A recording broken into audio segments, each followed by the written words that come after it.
a new flame for Rafe. Days of are in a twist that's sure to thrill longtime soap fans. McKenzie Westmore is set to join Days of Our Lives in a major role, and not just any role. She'll be stepping into the shoes of a mysterious new woman destined to ignite Rafe Hernandez's heart once more after his heartbreaking breakup with Jada. But what makes this casting news truly exciting?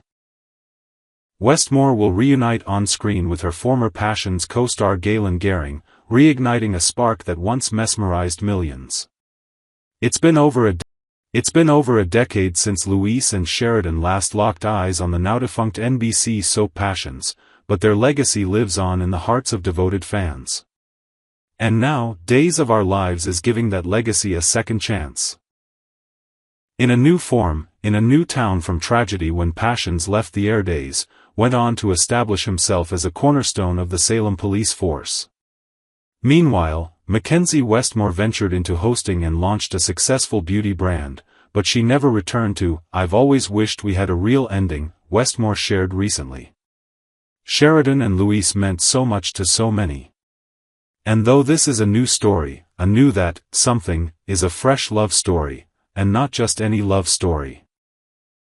A high-stakes, emotional romance between a man who the perfect timing for a new love. Rafe has had a tough year, but everything changes when she walks. Enter Westmore's character, a confident, compassionate, and enigmatic woman with a past she's not ready to share, and eyes that hint at old pain.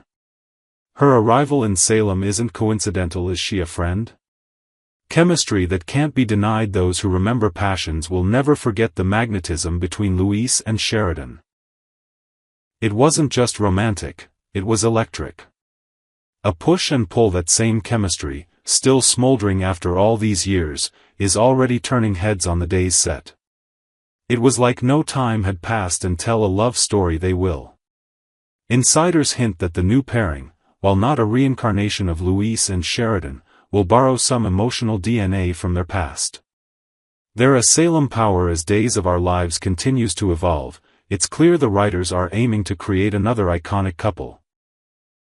One that blends nostalgia. Westmore's character will reportedly share scenes not just with Rafe, but also with key players across Salem, raising questions about her true identity and what she's really after. Is she tied to the DeMaras? Does she have history? While nothing has been confirmed yet, sources close to the production tease that her storyline will be central to a summer-long arc involving betrayal, redemption, and a second chance at love, not just for her, but for Rafe as well. Fan reaction. Soap opera fans are a loyal bunch, and the Shoes fanbase, Sheridan and Luis's enduring supporters, have "We've waited so long for this," one fan wrote. It's not the same characters, but the magic is still there. Another echoed, Days just made the smartest casting move in years. We need romance, we need fire, and McKenzie and Galen deliver that every time. Will it be happily ever after? Of course, this is Days of Our Lives. Nothing is ever easy in Salem. Rafe's past will haunt him. Westmore's character will face judgment, resistance, and temptation. But if there's one thing soap operas have taught us, it's that love, true, once-in-a-lifetime love, always finds a way. So what's next for Rafe and his mysterious new flame? Only time will tell. But if you're still holding onto your Passions DVDs, now might be the perfect time to dust them off. Because Luis and Sheridan may be gone.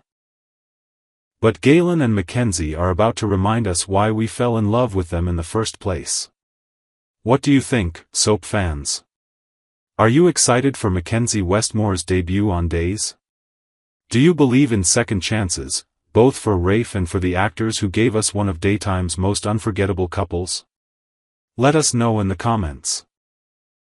Next, Kristen and Brady face harsh truths, heartache, and a birthday that changes everything. The long and complicated saga of Kristen and Brady takes yet another emotional turn this week on Days of Our Lives, as the former couple is forced to confront not only their own flaws and missteps but also the increasingly troubling struggles of their daughter, Rachel.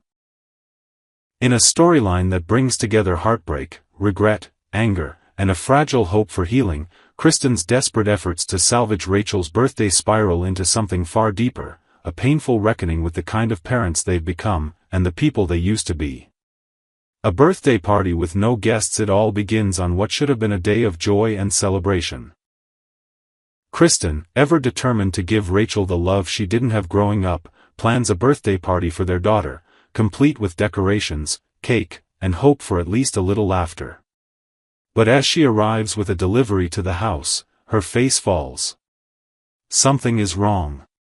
Very wrong. Brady meets her with bad news. None of the girls from Rachel's class are coming. Every single one of those nasty little assholes sent their regrets. Kristen snaps, frustration boiling over. It's a jarring statement, but it captures just how hurt and helpless she feels. She tried so hard, and yet, once again, Rachel is left alone. Brady, ever the voice of reason, sometimes cold, sometimes too blunt, suggests that maybe it's not all the other kids' fault. You have to admit, he begins awkwardly, our daughter, she can be a little intense. He tiptoes around it, but eventually says what's been weighing on his mind. Rachel struggles socially. Her fear of snakes. Her tendency to lie. Her defensive walls. She's not connecting with others the way she should. And just like that, the emotional floodgates open. The blame game. Kristen, predictably, doesn't take the criticism well. In her eyes, Brady has always been too quick to judge, too quick to blame her for every little thing Rachel does. But she fights back with a quiet sadness this time, not rage. I have a real, great friend, she insists. Lonnie is all I need. Brady's response is as pointed as it is painful. Too bad she doesn't live in Salem. It cuts deep. Kristen's circle has shrunk. Once a dominant force at DiMera and a woman who could command attention from anyone in town, she now finds herself alone, save for a distant friend. But before the moment can turn darker, Kristen deflects. Drunken dad, she mutters in a sarcastic jab at Brady, a low blow referencing his past struggles. Immediately, she apologizes. It's messy. It's raw. But it's real. And perhaps, for the first time in a long time, both of them can admit it, they're not winning any parenting awards. Haunted by their pasts, I don't want her to grow up like me, Kristen says, her voice cracking. A hot, needy mess with obsessive tendencies. It's a shocking level of self-awareness from a woman known for manipulation and bravado. She's not just worried about her daughter's party anymore, she's terrified of repeating history. Of creating a young version of herself. Of failing Rachel the way she feels Stefano failed her. And when she laments the loss of her father, stolen from me by a couple of mouth-breathing thugs, it's clear that grief is still shaping her every action. Kristen has never been good at processing pain. She buries it, lashes out, plots revenge. But today, her armor slips. She's just a mother trying to make sense of her broken family. Brady doesn't respond right away. He's just received a text from Philip, something pressing, something he'll need to step away for. But before he leaves, Kristen says something that lingers long after she's gone. I'm a survivor, Brady. The only thing my dad taught me is how to rise from the ashes. It's more than a line. It's a mantra. And though Kristen is barely holding it together, it's clear she's not done fighting, not for her daughter, and not for her own second chance.